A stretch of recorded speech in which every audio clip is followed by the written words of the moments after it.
कसडोल में विधानसभा चुनाव के बेरा में जौन कर्मचारी के मौत हो रही सी ओकर परिवार वाले मल्ला बलौदाबाजार जिला प्रशासन डालने मिली से 15 लाख रुपए के सहायता राशि।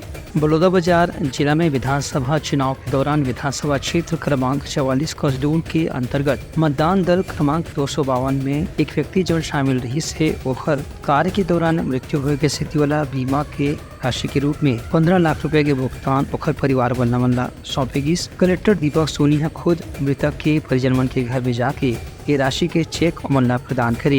ये मौका में उप जिला निर्वाचन अधिकारी आर दुबे समेत परिवार के दोसर सदस्य मन खलो मौजूद रही।